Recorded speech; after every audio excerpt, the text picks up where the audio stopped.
দেখতেই পাচ্ছেন বন্ধুরা, আমার এই বাজরিগার পাখির জোড়াটি কিন্তু অত্যন্ত তিরিং বিরিং করছে এবং ভিতরে কিন্তু বাচ্চা রয়েছে। বাচ্চাগুলো কিন্তু ভালোই বড় হচ্ছে।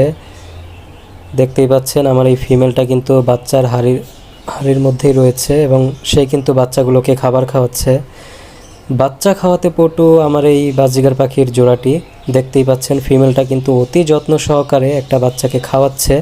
ওই বাচ্চাটির পেটে একটু কম খাবার রয়েছে, কারণ এখানে আরও দুইটি বড় বড় বাচ্চা আমি দিয়েছিলাম। ওই দুইটি বড় বড় বাচ্চার পেটে অনেক খাবার ছিল, ওই বাচ্চা দুটোকে আমি সরিয়ে দিয়েছি। সো এখন তারা এই ছোটো বাচ্চাগুলোকে খাওয়াতে পারছে। আপনারা সবসময় একটা জিনিস লক্ষ্য রাখবেন যে আপনাদের হাঁড়িতে যদি বড় বাচ্চাগুলো থাকে, তাহলে যদি দেখেন যে সেই বড় বাচ্চাগুলোর পেট অনেক ভর্তি এবং ছোট বাচ্চাগুলোর পেটে কোনো খাবার নেই, তাহলে কিন্তু আপনারা ওই বড় বাচ্চাগুলোকে 2 থেকে 3 ঘন্টার জন্য অন্য জায়গায় সরিয়ে রাখবেন এবং ছোট বাচ্চাকে হাঁড়ির মধ্যে রেখে দিবেন। তাহলে ছোট বাচ্চাটা খুবই সুন্দরভাবে খাবার পাবে।